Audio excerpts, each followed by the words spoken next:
This program is brought to you by Shaikan Pharmaceuticals Private Limited.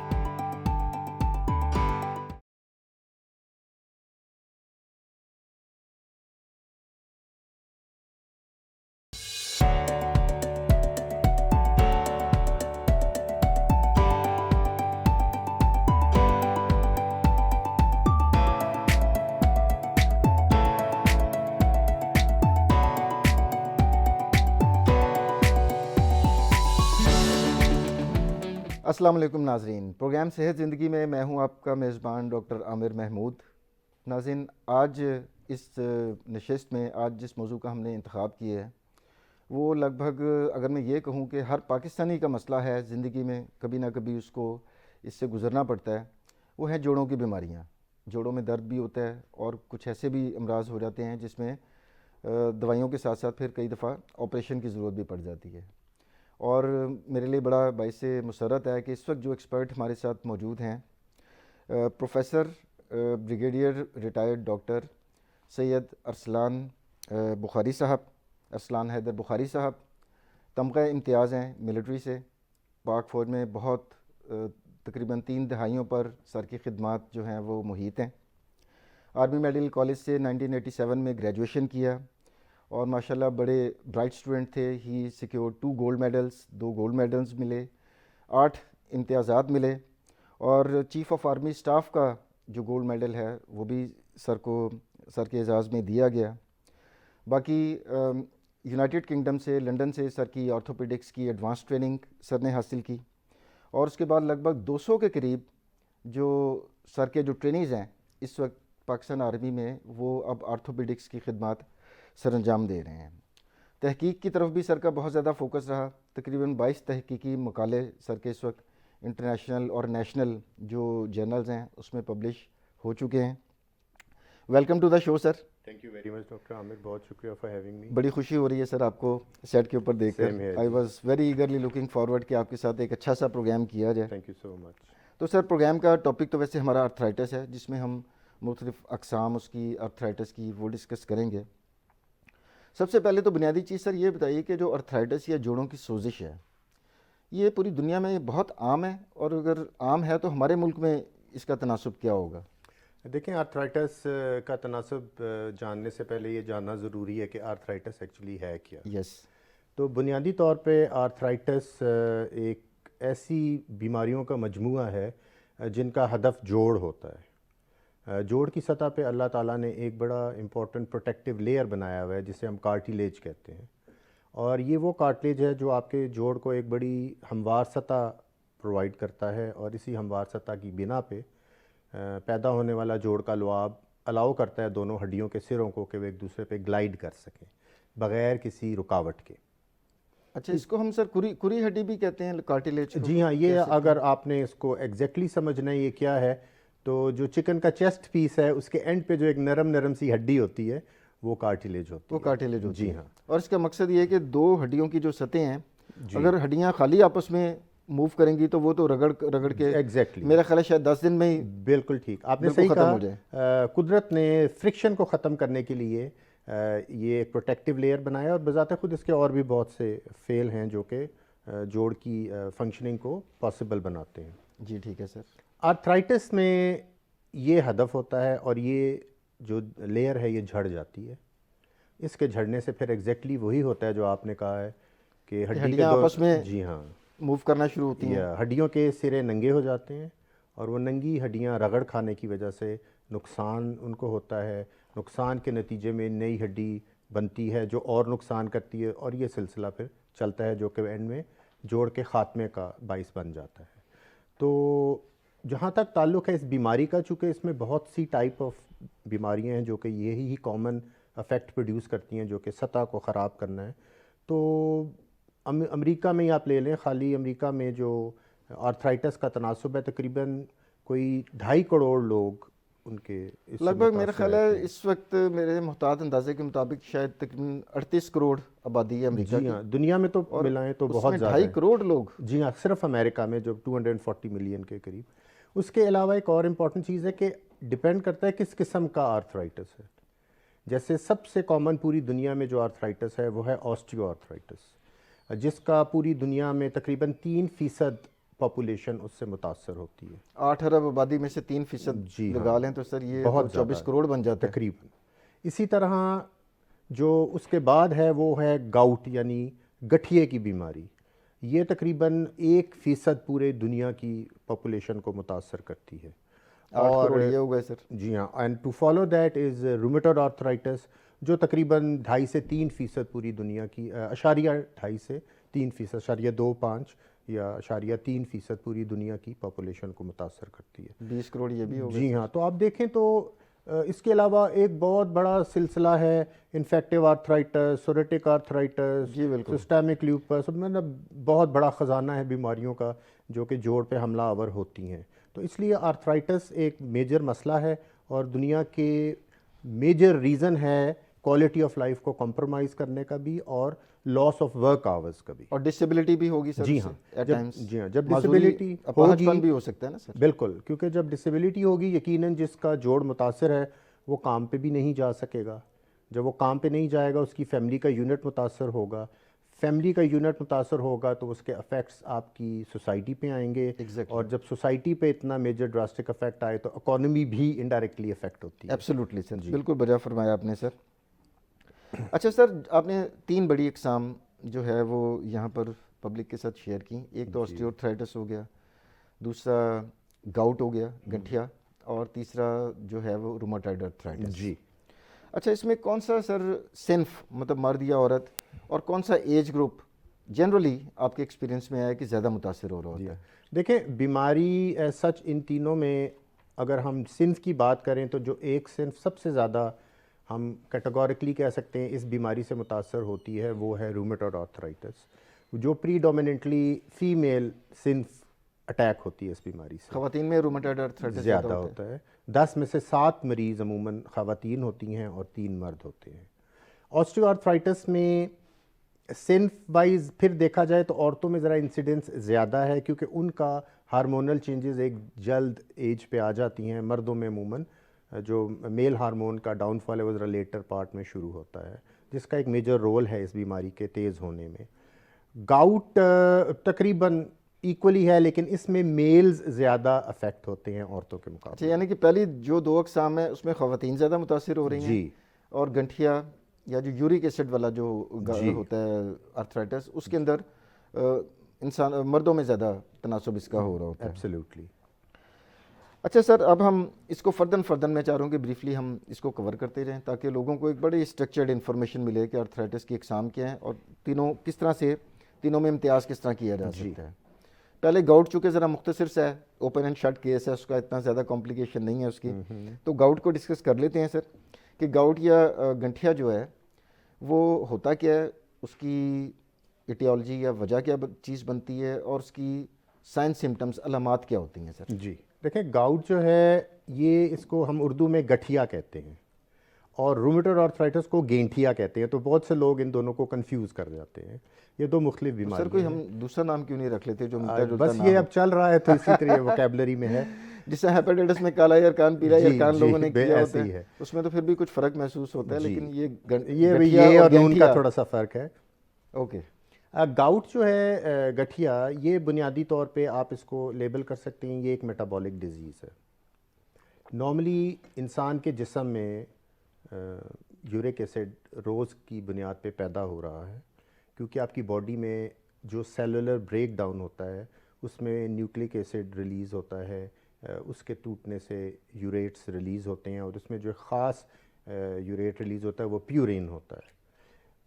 अल्लाह ताला ने आपके जिस्म में एक ऐसा सिस्टम रखा हुआ है कि जितना बन रहा है उतना ही बॉडी निकाल देती है। एक तवाज़ुन कायम है। तवाज़ुन है और ये तवाज़ुन आपकी बॉडी को इस बीमारी से बचा के रखता है।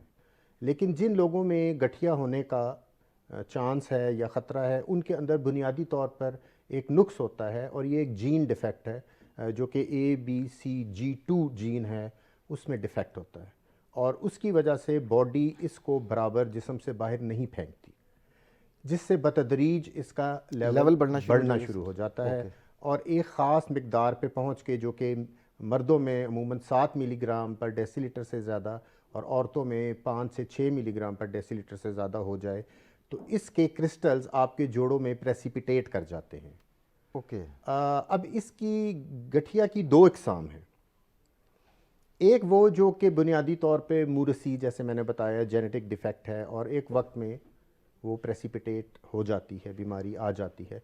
एक वो है जो कि बैड लाइफस्टाइल की वजह से या कुछ बीमारियों की वजह से या कुछ बीमारियों के इलाज की वजह से पैदा होती है। देखिए, मरूसियत पे तो हमारा इख्तियार नहीं है। जी हाँ। लेकिन जैसा आपने फरमाया कि वो हमारे लाइफस्टाइल से रिलेटेड है, या वो कम से कम हमारे इख्तियार वो में बहुत बेहतर किया जा सकता है। मिसाल के तौर पे डायबिटीज़, हाइपरटेंशन, हाइपर कोलेस्ट्रोलीमिया यानी खून में चर्बी की मिकदार का बढ़ जाना, ये तमाम चीज़ें यूरिक एसिड के बढ़ने का एक बहुत बड़ा रीज़न है। और इसके अलावा सेडेंटरी लाइफस्टाइल यानी कि खाया पिया बैठे उठे, खाया पिया सो गए, उसमें एक्टिविटी कोई नहीं, एक्सरसाइज कोई नहीं, तो ये ना सिर्फ कि ये तीनों बीमारियां बजाते खुद भी आने का चांस ज़्यादा होता है, बल्कि अगर उसके अंदर ऑलरेडी गाउट होने का चांस है तो वो बहुत जल्दी बीमारी आ जाती है। और एक बार जब गाउट आ जाए इन लोगों में तो उसको फिर कंट्रोल करना इसलिए भी मुश्किल हो जाता है कि जब तक आप बुनियादी बीमारी को कंट्रोल नहीं करते यूरिक एसिड के लेवल्स भी काबू में नहीं आते। तो अलामात क्या आ रही होती हैं सर? जोड़ों में मतलब दर्द हो रहा होता है मरीज जी हाँ। को? और क्या देखें, गाउट का अटैक अमूमन जो एक कॉमन इसका पैटर्न है वो ये कि ये रात के वक्त अमूमन शुरू होता है। सारा दिन इंसान ठीक रहता है और रात को जोड़ों में दर्द शुरू जब हो जाता अटैक शुरू होता है तब, है। Okay sir. जब शुरुआत होती है इसकी, तो रात के टाइम अमूमन ये शुरू होता है मेजॉरिटी में और 24 घंटे में अपनी पीक पे पहुंच जाता है। ज़्यादातर ये छोटे जोड़ों को अटैक करता है, जिसमें टॉप ऑफ द लिस्ट आपके अंगूठा पैर का जो है उसका पहला जोड़ है, उसको ये अफेक्ट करता है, जिसको हम पोडागरा के नाम से भी कहते हैं, लिया जाता है नाम उसका। उसमें अलामत ये होती है कि जोड़ एकदम सूज जाता है, उसमें दर्द शुरू हो जाता है, सुर्खी माइल उसमें एक फ्लैश सा आ जाता है स्किन के ऊपर, हाथ लगाएं तो तकलीफ़ होती है, वज़न डलता नहीं उसके ऊपर, और मरीज़ बतदरीज ये महसूस करता है कि ना सिर्फ कि वो दर्द वहाँ पे है बल्कि हल्की हल्की सोजिश उसको अपने पैर के ऊपर वाले हिस्से में भी नज़र आने लग जाती है। इसी तरह ये आपकी हील को भी, आपके कलाई को भी और आपके हाथों के छोटे जोड़ों को भी अफेक्ट कर सकता है। जिन लोगों में गठिया ज़्यादा देर रहता है तो वो बड़े जोड़ को फिर अटैक करता है, जिसमें सर फहरिस्त घुटने का जोड़ है।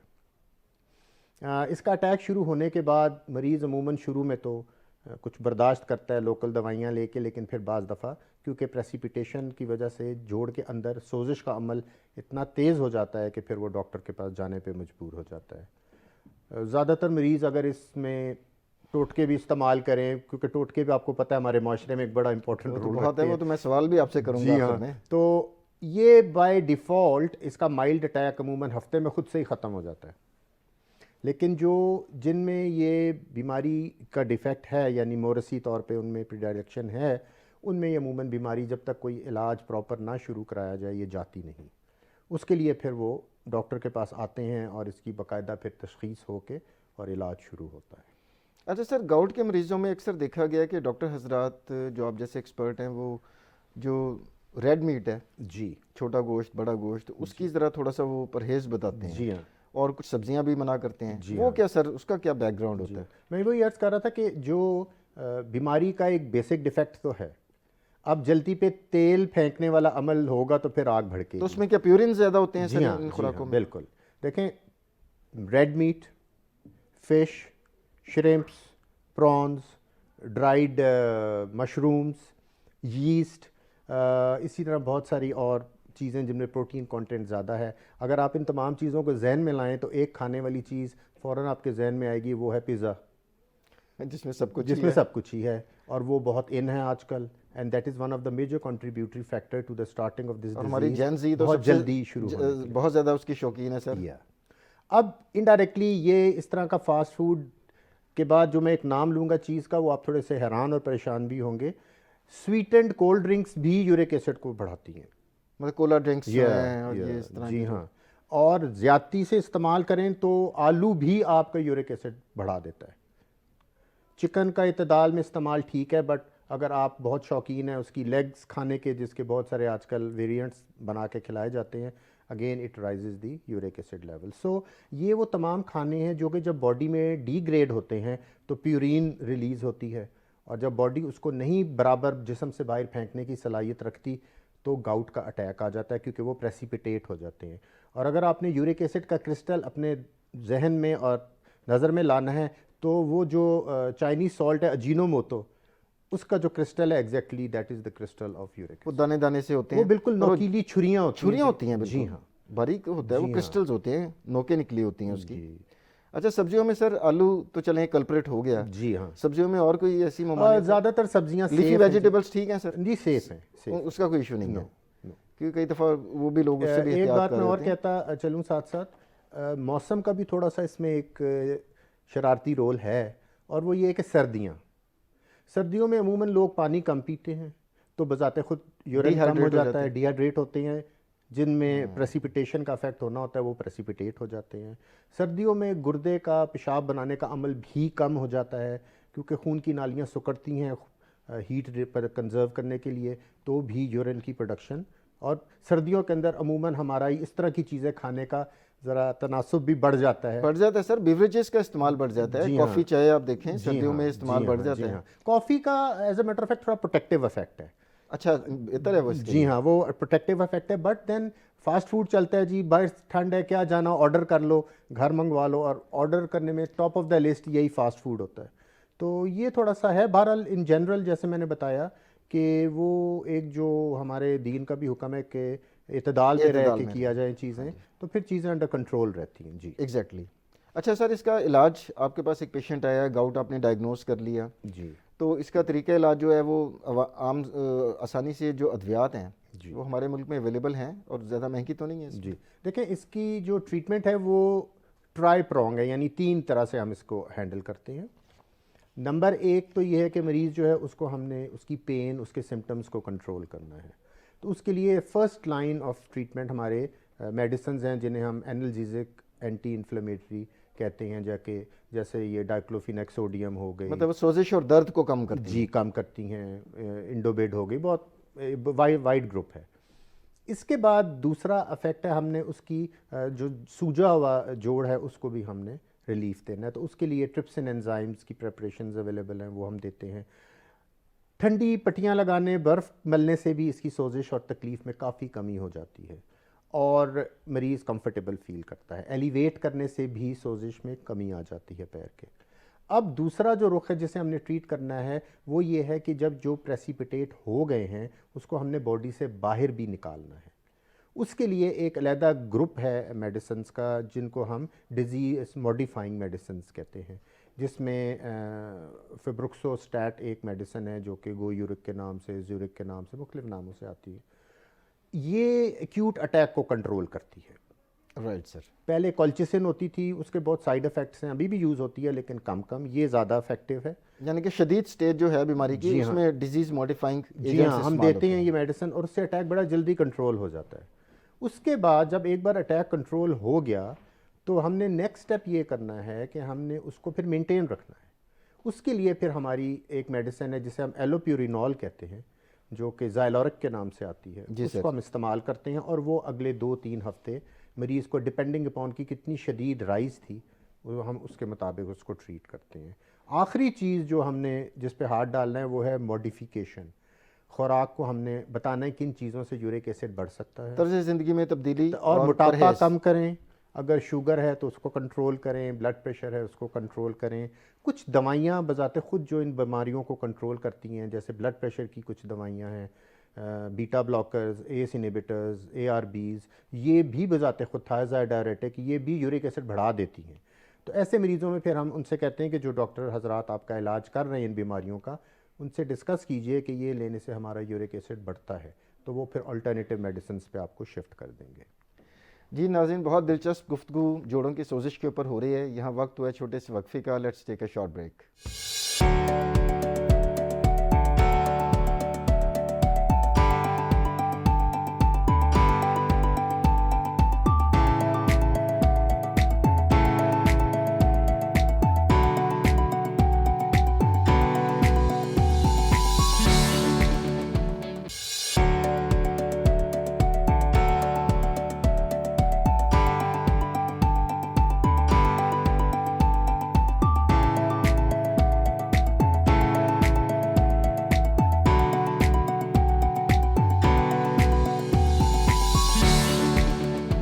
वेलकम बैक नाजरीन।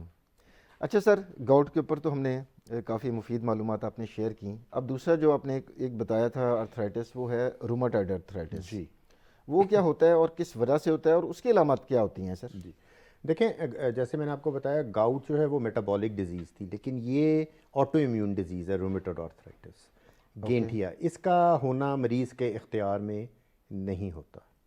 ये जिसको होना होता है, इट जस्ट हो गई। प्रेसिपिटेट्स और हो जाता है। बहुत दफ़ा मरीज़ को जब ये शुरू होता है, मरीज़ इसको सीरियसली नहीं लेता, क्योंकि ये वो ऐसी बीमारी है जो कुछ मरीज़ कहता है मैंने तो ना गिरा हूँ, ना मैंने कोई ऐसी चीज़ खाई है, ये दर्द हो रहा है, मे बी मैंने काम ज़्यादा किया है, मैं थक गया हूँ तो ये हो गया। बट ये बतदरीज बीमारी बढ़ती है। ये इनहेरिटेंस में एक जीन अगेन डिफेक्ट होता है जो कि HLA-DR4 लील पे होता है, और उसका डिफेक्ट होता है, जिसकी वजह से एक बहुत बड़ा फिनोमेना बॉडी के अंदर नहीं वकू पजीर होता, जो कि नॉर्मली बच्चे के अंदर होता है जब वो माँ के पेट में होता है। अल्लाह ताला का कुदरत का ये सिस्टम है कि आपके डिफेंस सिस्टम को आपके सारे आज़ा से, जब बच्चा तख्लीक पा रहा होता है, डिफेंस सिस्टम से मुलाकात करवा दी जाती है। वाह। और वो एक दूसरे को पहचानते हैं। इस बीमारी में डिफेक्ट ऑफ एलील की वजह से जोड़ की झिल्ली को उन खलियों की मुलाकात नहीं हो पाती, वो अजनबी रहते हैं। वो अजनबी रहते हैं। तो जब भी ये बीमारी प्रेसिपिटेट होती है, वो ऑटो इम्यून प्रोसेस ट्रिगर हो जाता है, और वो ऑटो इम्यून प्रोसेस ये होता है कि खलिए समझते हैं ये कोई जरासीम है या ये कोई बाहर की चीज़ है, और वो इस पर हमलावर हो जाते हैं। अच्छा, ये इसी तरह ही है कि हमारा जो दिफाई निज़ाम है, जी हाँ, वही जोड़ों के खिलाफ काम करना। जी हाँ, ये घर को आग लग गई, घर के चिराग से वाली बीमारी अपने ही गिराते हैं नशेमन पे बिजली, बस वही ऐसे वाली ही बात है। हो गई जी है हाँ। सर। तो ये इस बीमारी के शुरुआत में अमूमन मरीज़ को बहुत वेग से सिम्टम्स आते हैं। हल्का सा मरीज़ का जिस्म टूटता वो महसूस करता है, और जोड़ों में उसको थोड़ी सी हल्की हल्की सी मूवमेंट में स्टिफनेस फील होने लग जाती है। अकड़ाओ सर, जकड़ाओ, अकड़ाओ। इस बीमारी का ज़्यादातर, जैसे मैंने पहले बताया, हदफ औरतें बनती हैं, और अगर उनकी वालिदा या नानी या फूफी को हो, फिर तो इसकी बीमारी के होने का चांस बढ़ जाता है। बट ज़्यादातर मरीज़ आते हैं और वो मुझे कहते हैं कि जी हमारे तो किसी को ये बीमारी नहीं। होता ये है कि अमूमन ये बीमारी अपने आप को हर नस्ल में ज़ाहिर नहीं करती, ये ट्रांसमिट होती है, लेकिन ज़रूरी नहीं कि हर नस्ल में ये शो करे। 2-3 नस्लें टाप के अगेन इट शोज़ इटसेल्फ, जिसकी वजह से मरीज़ कोई लिंक नहीं डेवलप कर पाता कि मेरे किस रिश्तेदार को ये बीमारी है। इसकी 3 टाइप्स हैं। ज़्यादा कॉमन इसकी वही है जो इन जनरल होती है। एक इसकी है जो बड़ी जल्दी एज में हो जाती है, जो कि अगर बाप माँ दोनों की तरफ से जीन्स में डिफेक्ट कैरी कर रहा है बच्चा, उसको हम कहते हैं जुवेनाइल रूमेटॉइड अर्थराइटिस या स्टिल्स डिजीज़। ये बहुत छोटी उम्र, 10-12 साल इसी वजह से हम जुवेनाइल बचपन में होने वाला। हाँ जी हाँ, इसी ये वजह से बहुत इसी छोटे मुनासिबत बच्चों में शुरू हो जाती है, और ये बहुत शदीद बीमारी होती है। इससे बहुत माजूरी आती है, हाथ पैर और आज़ा जो मुतासर, गर्दन की ख़ास तौर पे हड्डी बहुत मुतासर होती है, और ये बाज़ दफ़ा बच्चों के लिए जानलेवा भी साबित होती है। सर यहाँ पर एक सवाल पैदा होता है, जी। आपने फरमाया कि माँ और बाप दोनों में जीन मौजूद थे। बेशक जिस तरह पहले आपने फरमाया कि उनमें बीमारी जाहिर हुई है या नहीं हुई, जी जीन मौजूद है, लेकिन माँ बाप दोनों में अगर है तो जो इम्कान, गालिब इम्कान है वो ये कि बच्चे में जुवेनाइल अर्थराइटिस हो जाए, होने का चांस ज़्यादा हो जाता है। मैं ये नहीं कह रहा होता है, बहुत ज़्यादा बढ़ जाता है। कोई ऐसा टेस्ट है हमारे पास सर कि हम जीन से आइडिया लगा लें कि जनाब ये कपल जो है इसके अंदर हो सकता है? ये कोई देखें, हम हमारे मुल्क में इतनी वेस्ट में तो शायद होता हो कि वो जीनोटाइपिंग वगैरह करवा लेते बहुत करते हैं। जी यू आर वेरी राइट। जिनमें ये फैमिलीज में पर्टिकुलरली रन करता है, ये दे डू इट। हमारे यहाँ भी इस चीज़ का इसी वजह से कज़न मैरिज को हम मेडिकल फ्रेटर्निटी डिस्करेज करती है। One reason, but then it is not necessary. Not only arthritis, किसी में भी हो सकता है। डायबिटीज भी आप देखें ना, वो भी अगर माँ और बाप दोनों में है तो बहुत ज़्यादा इम्कान है कि बच्चों में भी होगा। जी हाँ, बिल्कुल। डायबिटीज़ तो खैर बहुत समंदर है, जी हाँ चीज़ आ गई। तो इस तरह दूसरी टाइप वो है जो कॉमन है, जो कि अमूमन मिडिल एज में +30s शुरू होती है, और तीसरी वो है जिसको हम टार्डी टाइप कहते हैं, जो कि बूढ़ों में जाके 60-65 की उम्र में, वो बहुत माइल्ड सी होती है। उस उम्र में वैसे ही जिस्म दुखने इंसान ने अपनी ज़िंदगी भी काफ़ी हद तक जी हाँ, गुजार ली जिस्म होती है। कमजोरी की तरफ माइल होता है, और माइल्ड भी होती है, उससे इतनी डिसेबलिंग नहीं होती। अब मेन बॉडी की तरफ आते हुए कि जी इसकी आम टाइप जो है, उसमें जो जोड़ मुतासर होते हैं ज़्यादातर वो छोटे जोड़ हैं, जैसे उंगलियों के जोड़ हैं, छोटी उंगलियों के जोड़, और वो सबसे पहले मुतासर होते हैं। ये हाथ की उंगलियों के जोड़, हाथ की उंगलियों के जोड़। आपको लगता है आपकी उंगलियां बंद नहीं हो पा रही, स्टिफनेस उनमें आ रही है, अकड़ाव आ रहा है, फिर ये अटैक आहिस्ता आहिस्ता कलाई की तरफ चला जाता है, फिर कोनी की तरफ चला जाता है, फिर कंधे की तरफ चला जाता है, और फिर बाज़ दफ़ा ये घुटने और टखने की तरफ चला जाता है। अच्छा, जो गाउट था उसमें पाँव के से प्रोसेस शुरू स्टार्ट होता है हो जी, ये रिवर्स है, ये ऊपर से गया। मूवमेंट शुरू होता ये है हाथ के से, जी। उंगलियों से शुरू होता है, फिर ऊपर ट्रैवल कोनियों में करता है, जाएगा जी। और फिर ऊपर कुछ लोगों में इतना एकदम प्रेसिपिटेट होता है कि सारे जोड़ ही उसके एकदम मुतासर हो जाते हैं। अच्छा, वो इतने बदनसीब होते हैं कि एकदम ही बस आनन फानन ही। जी हाँ, ऐसे हो जाता है। और इसके अलावा जो एक बहुत इसकी एक ख़ास सीयत है ना, जैसे मैंने आपको बताया था कि गाउट अमूमन रात के वक्त अपना शुरू होता है, जी सर। इसमें ख़ास चीज़ है कि ये सुबह के टाइम मरीज़ उठता है तो उसको लगता है जैसे उसका जिस्म एक फट्टे की तरह अकड़ा हुआ है। अच्छा, ये अब ये दोनों में इम्तियाज़ बड़ा जी वाज़ेह हाँ, होता जा रहा है जी सर। हाँ। और मरीज़ जब सो के उठता है उसके लिए शुरू में हिलना जुलना बहुत मुश्किल होता है। आहिस्ता आहिस्ता घंटे 2 घंटे में फिर उसका जिस्म नरम पड़ जाता है, फिर वो उठता है। और अमूमन जो वो हिस्ट्री हमें देते हैं, हमारा पहला सवाल ही यही होता है कि जब आप सुबह सो के उठते हैं तो आप कैसा महसूस कर रहे होते हैं। और मरीज़ फिर बताता है कि जी मैं सुबह बहुत मेरा जिस्म दुख रहा होता है, सख्त होता है। आहिस्ता आहिस्ता ये चीज़ घंटे 2 घंटे में कैफियत चली जाती है। मैं फिर सारा दिन काम काज कर लेता हूँ, रात को जब सो जाता हूँ उस वक्त जिस्म ज़रा मेरा दुख रहा होता है, बट ये है कि सुबह फिर यही कुछ होता है कि मैं अकड़ा हुआ होता हूँ। तो ये वाज़ेह अलामात हैं कि जी हाँ, रात को ज़्यादा होती है जी ये। हाँ। दूसरे एक और जो बड़ी इंपॉर्टेंट चीज़ है इसमें जो वर्थ नोटिंग है वो ये है कि मरीज़ को हर वक्त एक हल्का हल्का सा बुखार की सी कैफियत महसूस होती है, क्योंकि उसकी बॉडी में एक ऑटो इम्यून रिएक्शन चल रहा है। तो ऑटो इम्यूनिटी की वजह से कुछ केमिकल्स रिलीज़ होते हैं, जिसमें एक बड़ा कॉमन है फैक्टर जिसे हम कहते हैं टिश्यू नेक्रोसिस फैक्टर। ये अगर बुखार TNF भी जो हो, फ्लू भी हो, ये रिलीज़ होता है TNF। ये TNF जिस्म के दुखने का, पिंडली दुखने का, पट्ठों के दुखने का एक बहुत बड़ी वजह है। और मरीज़ अमूमन ये कहता है कि जी मुझे बुखार की कैफियत महसूस होती है। जब फुल फ्लोरेड ये बीमारी अटैक में आ जाती है फिर तो जोड़ सूज भी जाते हैं। कुछ मरीज़ चलने फिरने से कासिर भी हो जाते हैं, व्हील चेयर पर आते हैं, और काफ़ी ज़िंदगी उनकी मुतासर हुई भी होती है। तो रूमेटॉइड आर्थराइटिस अमूमन जब शुरू होता है तो इतना मरीज़ को बॉदर नहीं करता, लेकिन जब एक बार ये अपनी जड़ पकड़ लेता है फिर उसके बाद मरीज़ की ज़िंदगी बहुत मुतासर हो जाती है। इसमें सुना है सर जोड़ टेढ़े भी हो जाते हैं, वो भी होता है सर? जी हाँ, वो क्या एडवांस स्टेज होती है जी हाँ, देखें रूमेटॉइड आर्थराइटिस जैसे मैंने बताया ना कि गाउट हफ्ते 10 दिन में बेहतरी की तरफ चला है, ये नहीं जाता जी, ये दिन ब दिन बिगाड़ की तरफ ही जाता है। मतलब दायमी और सिद्धी टाइप का मर्ज है। जी हाँ, इसको हम पकड़ लीजिए। देखें अगर मैं ये कहूँ कि ये शुगर ब्लड प्रेशर की तरह की बीमारी है, हम इसको कंट्रोल कर सकते हैं, हम इसको क्योर नहीं कर। Exactly, patient has to live with it. जी, इसको हमें रिमिशन में रखना पड़ता है, जिसे हम कहते हैं ना अटैक को दबा के रखना पड़ता है, ताकि मरीज़ अपनी ज़िंदगी के मामूलात के साथ नॉर्मल तरीके से डील कर सके, चल सके। लेकिन अगर इसको हम मुकम्मल तौर पे सही तरीके से इलाज नहीं करते तो उसकी वजह से ना सिर्फ ये कि मरीज़ बेचारा ख़ुद बहुत माजूरी की तरफ चला जाता है, बल्कि उन गलत दवाइयों और इलाज की वजह से मरीज़ को और बड़ी पेचीदगियाँ पैदा हो जाती हैं। तो इसलिए इसको बड़े एक आप कहें ज़िम्मेदारी के साथ डील करने वाला एक ये मर्ज़ है, क्योंकि आप मैंने जैसे कहा औरतों में अमूमन ये बीमारी ज़्यादा आती है। तो औरत वो यूनिट है जिसने पूरा घर अपने सिर पे उठाया होता जी है। एग्जैक्टली। उसके माजूर होने से पूरा घराना बैठ जाता है। तो इसलिए, और होती भी ये यंग एज में है, 28-30 साल उम्र है, बीमारी आ गई, आप देख लें सारी वो ज़िंदगी डिफ़िकल्ट स्टेज होती है, बच्चे छोटे होते हैं, बड़े हो रहे हैं, जिम्मेदारियां बहुत होती हैं ख़वातीन के एज ऊपर होती है, तो ये जी इसलिए बिल्कुल इसको बड़े सर। ज़िम्मेदाराना तरीके से डील करने की ज़रूरत होती है। अच्छा, अब ट्रीटमेंट के ऊपर अगर हम आएँ सर, तो आपने फरमाया कि जिस तरह हम शुगर को और ब्लड प्रेशर को, हमारा टारगेट ये है कि हम जड़ से तो ख़त्म नहीं कर सकते, लेकिन हम उन्हें अंडर कंट्रोल रखते हैं। जी। तो इसमें भी अंडर कंट्रोल रखना होता है। जी हाँ, बिल्कुल। इसकी अद्वियात पाकिस्तान में बासानी दस्तयाब है और महंगी तो नहीं है सर? जी हाँ, इसकी देखें कॉमन मेडिसिन जो ट्रीट करने वाली हैं वो अवेलेबल हैं। Right sir. बेसिक ट्रीटमेंट शुरू की वही है जैसे मैंने बताया था गाउट में, गठिए में, कि आपने पेशेंट को सिम्टोमेटिक रिलीफ देनी है। उसमें आप उसको एंटी इन्फ्लेमेटरी देते हैं, जोड़ की सोजिश कम करने वाली दवाइयाँ देते हैं। लेकिन फिर हम आते हैं मेन बीमारी की तरफ, जो कि है ऑटो इम्यून।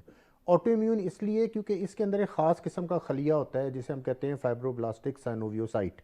ये वो चालाक या नुकसान करने वाला खलिया है जो झिल्ली में जाके केमिकल्स दो रिलीज़ करता है, एक जो प्रोटीन को गलाते हैं और एक साइटोकिन जो सोजिश पैदा करते हैं। इन दोनों की वजह से जोड़ की झिल्ली तबाह व बर्बाद हो जाती है, और उसको ज़ख़म को भरने के लिए जब जिस्म खलिए लाता है तो वो वहाँ पे रेशे बना देते हैं जिनसे जोड़ जम जाते हैं, उनके हैयत चेंज हो जाती है, वो अकड़ जाते हैं, डिफ़ॉर्म हो जाते हैं, टेढ़े हो जाते हैं, आपने देखा होगा किसी की उंगलियों की अजीबो-गरीब शक्लें बन जाती हैं, पैरों की अजीबो-गरीब शक्लें बन जाती हैं। वो बुनियादी तौर पे जब जिस्म ज़ख़म भरता है और हील करने की कोशिश करता है, तो जो डैमेज्ड एरियाज़ हैं वहाँ से जोड़ डिसलोकेट हो जाते हैं, सबलक्सेट हो जाते हैं, टेढ़े-मेढ़े हो जाते हैं।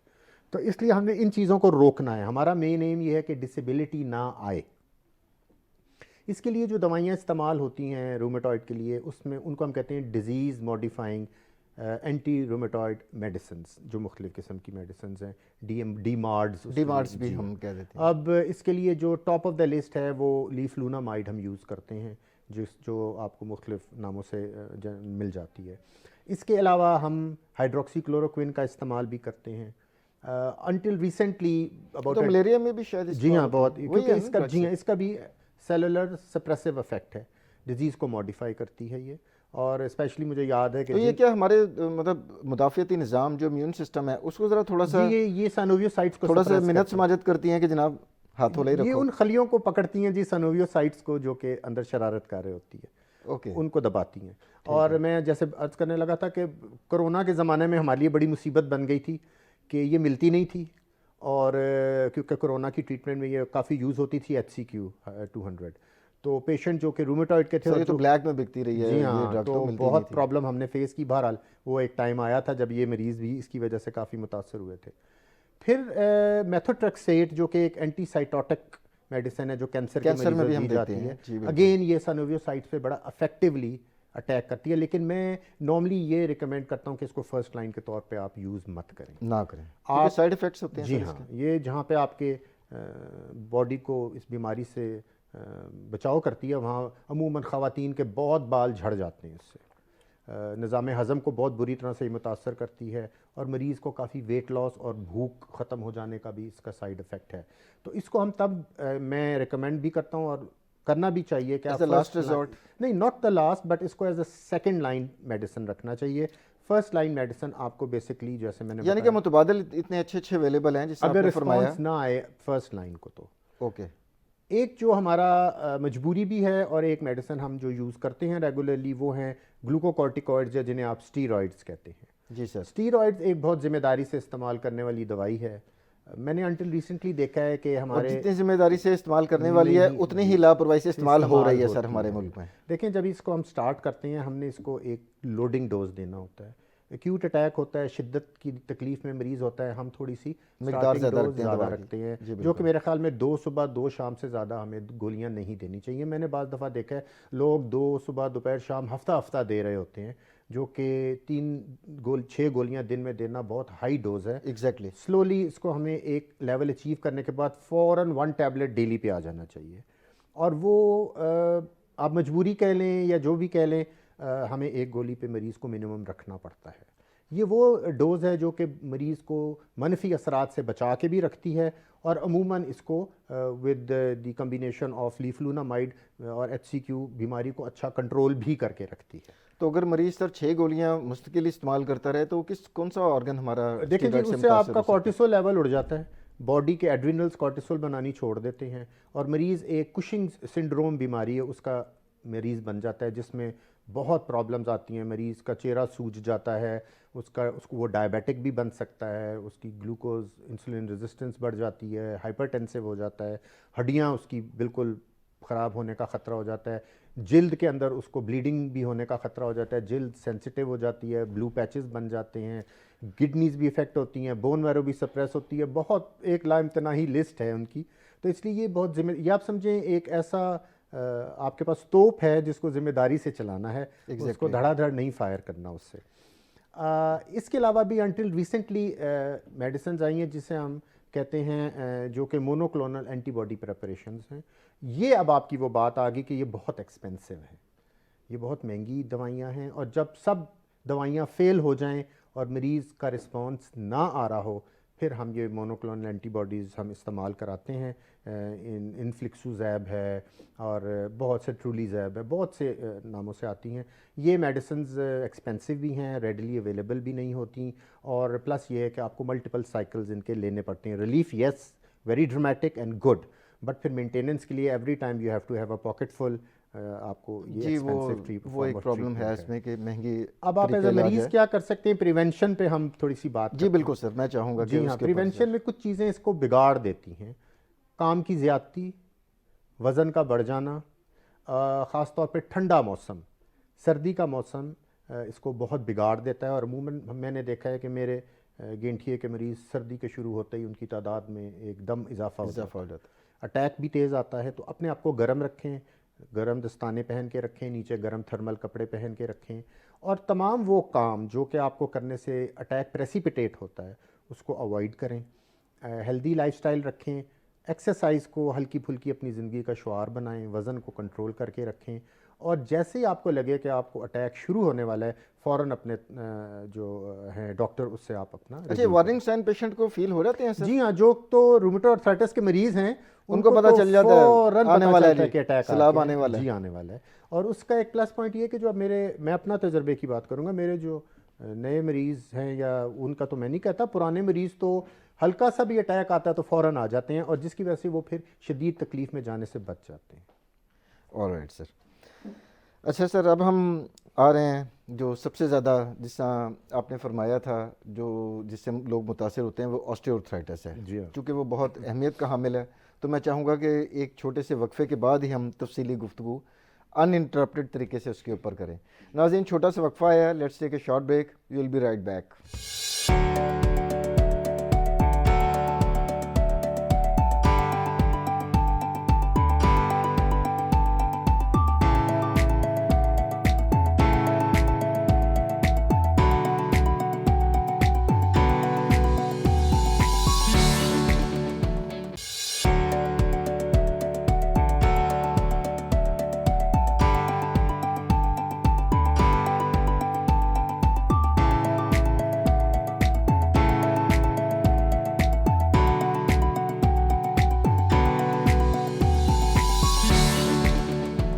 वेलकम बैक नाज़रीन।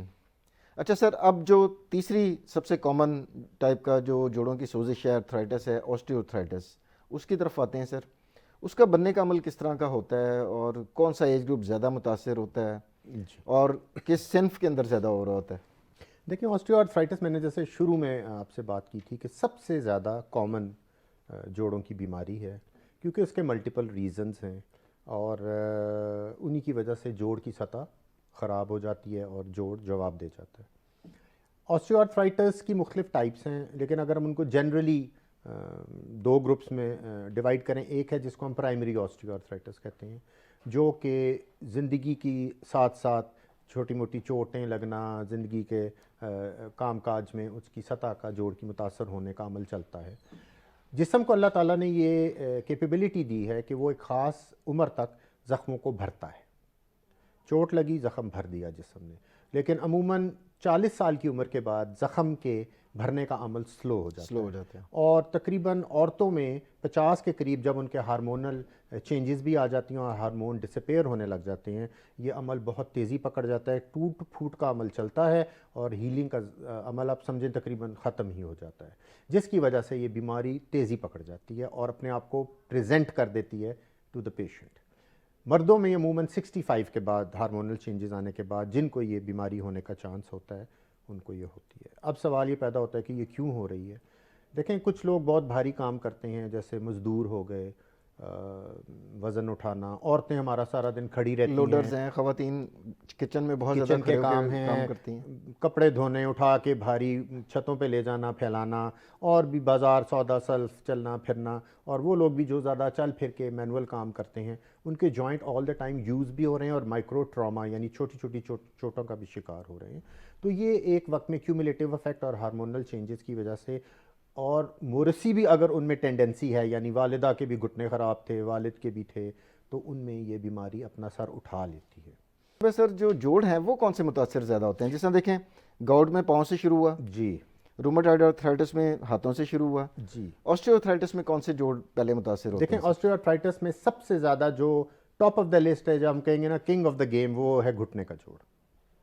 वो सबसे ज़्यादा मुतासिर। उसकी क्या वजह से? उसकी वजह ये होती है कि एक तो घुटना ज़्यादा एक्सपोज टू ट्रॉमा है, वो टकराता भी रहता है, फिर लोड भी सारे जिस्म का बाइकर्स तो देखिए उनके तो घुटने बहुत एक्सपोज्ड जी होते वो हैं। ले रहा है। जी फिर ये होता है कि घुटने के अंदर जो वेट ट्रांसमिशन है वो सेंटर ऑफ द नी में से जा रही है। एग्जैक्टली। ज़रा भी एक्सेस, मैकेनिकल एक्सेस और एनाटॉमिकल एक्सेस में वेरिएशन आई तो एक हिस्सा घुटने का लोड उठाना शुरू कर देता है, दूसरा हिस्सा फारग हो जाता है।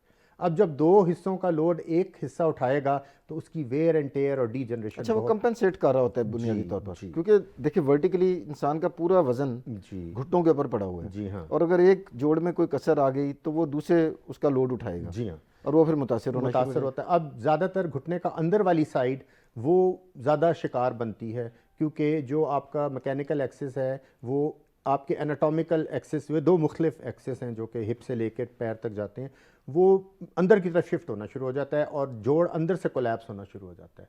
तो इसीलिए आपने देखा होगा जिन लोगों को घुटनों की या ऑस्टियोआर्थराइटिस की एडवांस स्टेज है उनकी टांगें भी टेढ़ी हो गई होती हैं। जी बिल्कुल वो सर। बेंड लेग्स से चल रहे होते हैं, बड़ी दूर से ये खम आ जाता है बूढ़ी देखने खातून में। नजर आती है जो टांगें जिसकी साइड पे निकली हुई होती हैं और जी सर। टेढ़ी टेढ़ी चल रही होती है, तो वो बुनियादी तौर पे मीडियल या अंदर वाले जॉइंट कोलैप्स के शिकार होते हैं जो दोनों तरफ हो चुका होता है।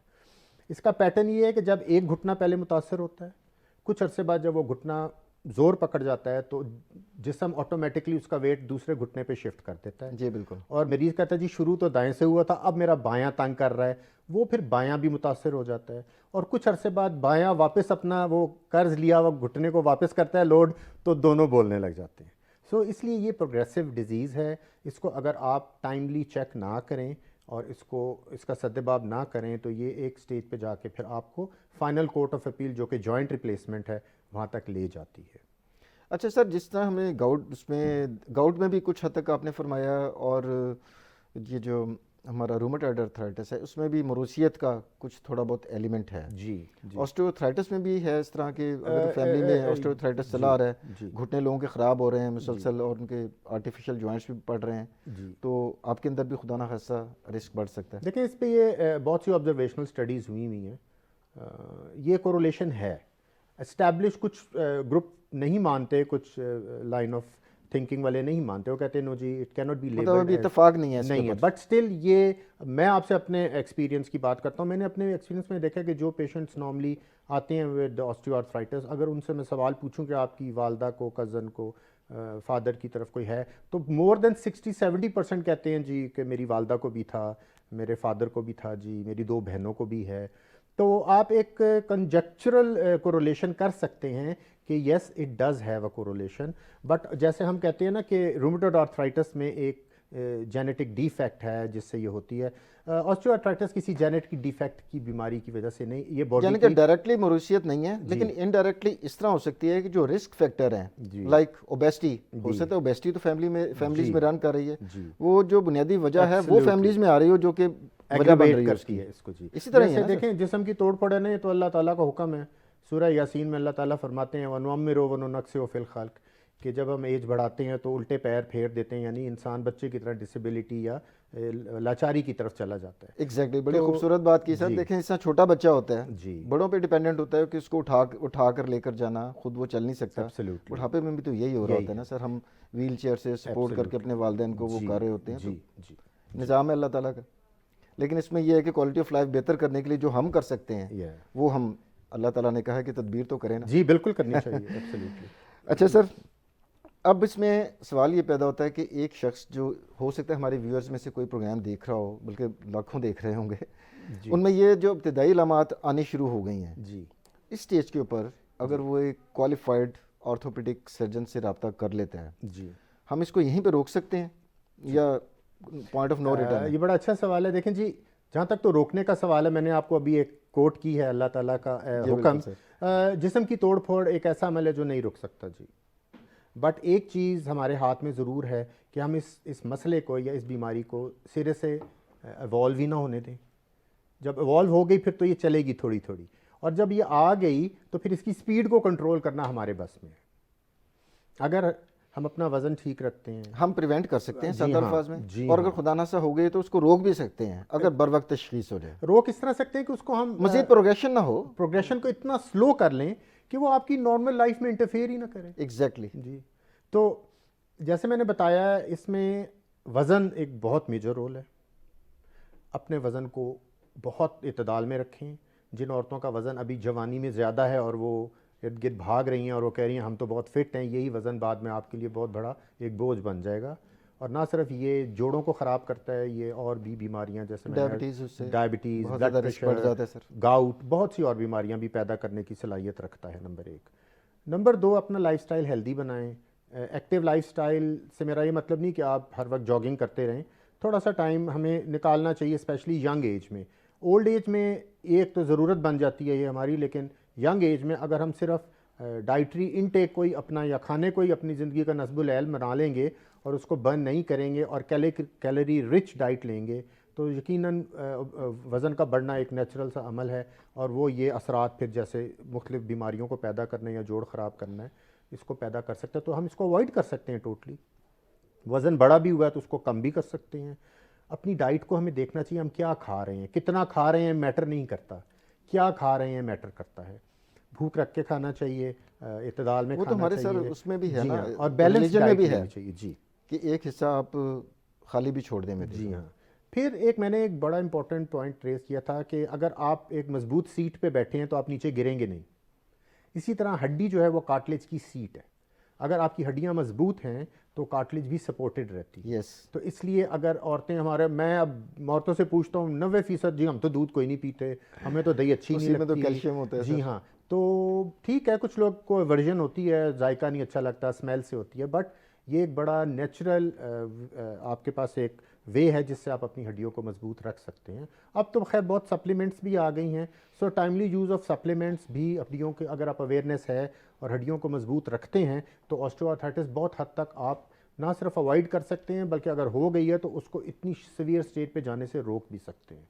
अच्छा सर, ऑस्टियोआर्थराइटिस के अगर इलाज की बात करें तो अद्वियात से तो आप इलाज करेंगे ही, खाली अद्वियात ही होती हैं या फिजियोथेरेपी भी होती है? जी। और ऑपरेशन जिसमें जोड़ की तब्दीली होती है, मैं चाह रहा हूँ कि उसके ऊपर भी सर रोशनी डालें, क्योंकि प्रोग्राम का टाइम हमारा ख़त्म होने वाला है, तो मैं चाहूँगा कि उसको हम लोगों की बहुत ज़्यादा अभाम है उस बारे में। ठीक, देखिए ऑस्टियोआर्थराइटिस का बुनियादी इलाज तो वही है जो गाउट का था, रूमेटॉइड का था, दर्द कंट्रोल करें, आप अलामात कंट्रोल करें, जी हाँ, मरीज को पेन किलर्स हैं कंफर्टेबल इनको, करें, हाँ तो जी, दवाइयाँ मोर और लेस वही यूज़ वही होती यूज़ हैं। एंटी इन्फ्लेमेटरी हो गई, मसल रिलैक्सेंट्स हो गए, ट्रिप्सिन प्रेपरेशंस हो गई, वगैरह वगैरह। एक अब दूसरा रुख आता है जो मैंने बताया है कि वज़न कम करें, हड्डियों को मजबूत करें, वो काम ना करें जिससे आपकी हड्डियों पे लोडिंग ज़्यादा होती है, मुशक्क़त अवॉइड करें। घुटने को 90 के जाविये से पीछे बेंडिंग करने से आपकी फ्रंट बोन, जिसे हम पटेला कहते हैं, जिसे आम अल्फाज में लोग चपटी हड्डी या मुख्तलिफ छेनी भी कहते हैं, वटएवर, वो रगड़ लगाती है आपकी थाई बोन के निचले हिस्से पे, और one of the major reason है कार्टिलेज को स्क्रैप ऑफ करने का। तो इसलिए आप जितना नी फोल्ड करेंगे, आप नीचे एशियन टॉयलेट यूज़ करेंगे तो आपके घुटने को रगड़ लगेगी, सीढ़ियाँ ज़्यादा चढ़े उतरेंगे तो घुटने इंग्लिश टॉयलेट है तो वो ठीक है कि उसमें घुटना जो है वो 90 के एंगल पे बैंड रहता है, ज़्यादा बेंड नहीं होता। तो और हमारा नमाज पढ़ने में भी थोड़ी फिर वही मैं एहतियात कह रहा की था, शायद इसी तरह नमाज है, नमाज में भी हम अताहियात पे बैठते हैं तो घुटना फोल्ड होता है, तो वो हमें चाहिए कि हम कुर्सी पे पढ़ें। लोग कहते हैं जी हमें नमाज जो है वो घुटने नीचे ना बैठे तो मज़ा नहीं आता, तो फिर वो ज़ाहिर उसकी एक प्राइस पे करनी पड़ती है, और दीन में कोई हुक्म नहीं है कि अगर आप पे कोई उज़र आ गया तो आप ज़मीन पे बैठ के पढ़ें। नमाज बहरहाल फ़र्ज़ है, जी बिल्कुल, उसका अदा करने के मुख्तलिफ तरीके भी हैं। अब सवाल आ गया जोड़ों की तब्दीली वाला सर। हाँ, मैं चाहूँगा इसके ऊपर नी रिप्लेसमेंट पे आते हैं। लेकिन नी रिप्लेसमेंट अगेन जैसे मैंने आपसे कहा था ना, स्टीरॉयड यूज़, ये बड़ा रिस्पॉन्सिबिलिटी वाला एक प्रोसीजर है, सर्जरी है। अनफॉर्चुनेटली बबलिंग विद एंथुजियाज्म हमारे कुछ कोलीग्स इसको प्रीमेच्योरली सर अंजाम दे रहे हैं, जिसकी वजह से ना सिर्फ मरीज़ को कॉम्प्लिकेशंस भी हो रही हैं बल्कि मरीज़ को फ़ायदा भी नहीं हो रहा। 3 चीज़ें आपको बहुत ख्याल में रखनी चाहिए कि when to do the surgery and how to do the surgery. When is a big question जो सिर्फ एक एक्सपीरियंस्ड ऑर्थोपेडिक और आर्थोप्लास्टिक सर्जन ही समझ सकता है। सर्टेन इंडिकेशंस होती हैं, वो क्राइटेरियन मीट नहीं होते तो प्लीज़ जॉइंट रिप्लेस मत करें। और दूसरे, जब आप जॉइंट रिप्लेस करते हैं please select the best available joint, it's a matter of patients quality of life. Joint unfortunately हमारे अभी मार्केट में बहुत से ऐसे अवेलेबल हैं जो क्वालिटी वाइज इतने अच्छे नहीं हैं, बट प्राइस में वो ज़रा कम है, तो हमारे पेशेंट ल्योर इन हो जाते हैं कि यार ये भी तो जोड़ ही है, सस्ता है, जोड़ ही है, ये भी काम उसी तरह ही करेगा। But I tell you it is a recipe for failure and asking for more pain and disease and disaster then what you are already suffering from. जो आपको ऑलरेडी बीमारी है उससे ज़्यादा काम ख़राब हो जाता है। दूसरे, सर्जन की सिलेक्शन बड़ी इंपॉर्टेंट है, जिससे भी ऑपरेशन कराएं डू अंडरस्टैंड कि he is experienced senior surgeon and you should do your homework before putting your self in front of him कि वो आपके ऊपर इंसिजन लगा के आपकी जॉइंट को रिप्लेस करे। तीसरी चीज़ ये है कि जॉइंट रिप्लेसमेंट के बाद जो प्रोटोकॉल्स हैं उनको प्रॉपरली फॉलो करें। क्यों? अगर आप प्रॉपरली प्रोटोकॉल्स फॉलो नहीं करते तो जॉइंट रिप्लेसमेंट ना सिर्फ आपके लिए एक दर्द-ए-सर बन जाती है बल्कि और लोगों के लिए एक चलता हुआ इश्तिहार बन जाती है, जो कहते हैं जी उसने ऑपरेशन कराया था, उसका फेल हो गया, ख़त्म हो गया घुटना, वो तो मरीज़ गया। तो प्लीज़ मरीज़ों से भी मेरी ये रिक्वेस्ट है कि आप अपना होमवर्क ठीक करें, अच्छे सर्जन से अच्छी क्वालिटी का जॉइंट डलवाएं एंड प्रॉपर फॉलो करें। फिर उसके बाद आपने क्या रूटीन फॉलो करनी है, best physiotherapy and do try to get the best. एक नॉर्मल जो प्रॉब्लम मैंने देखी है, मरीज़ डर जाते हैं, वो ऑपरेशन करने के बाद चलने फिरने से ज़रा कतराते हैं कि जी मेरा घुटना निकल ना जाए। तो मैं आपको गारंटी देता हूँ कि एक अच्छा डला हुआ घुटना अच्छे हाथों से, ऑर्थोपेडिक सर्जन के हाथ से, वो इंतहाई स्टेबल भी है, स्ट्रॉन्ग भी है, क्योंकि की ऑफ नी रिप्लेसमेंट होती है जिसे हम एक प्रोसीजर कहते हैं नी बैलेंसिंग। जी सर। अगर नी बैलेंसिंग उस सर्जन को जिसने ऑपरेशन किया उसको अकल है कि नी बैलेंसिंग क्या चीज़ है, आपका घुटना आपके साथ बहुत अच्छा चलेगा भी और आपको वो तमाम फ़वाइद और वो रिज़ल्ट्स मिलेंगे कि जो आप चाहते हैं कि घुटना तब्दील होने के बाद आपको मिलें, which is activity, pain free mobility. नाज़रीन, आपने professor brigadier doctor Arsalan Haider Bukhari साहब की इतनी खूबसूरत गुफ्तगू सुनी और बहुत मुफीद मालूमात तीनों अक़साम के जो अर्थराइटिस हैं या जोड़ों की सोजिश हैं उसके ऊपर बड़ी स्पेसिफ़िकली और आम फहम अल्फाज में मिसालों के ज़रिए आपको समझाने की कोशिश की। उम्मीद है कि आपको आज का प्रोग्राम पिछले एपिसोड्स की तरह पसंद आया होगा। अगले प्रोग्राम तक के लिए डॉक्टर आमिर को इजाज़त दीजिए। अल्लाह हाफ़िज़।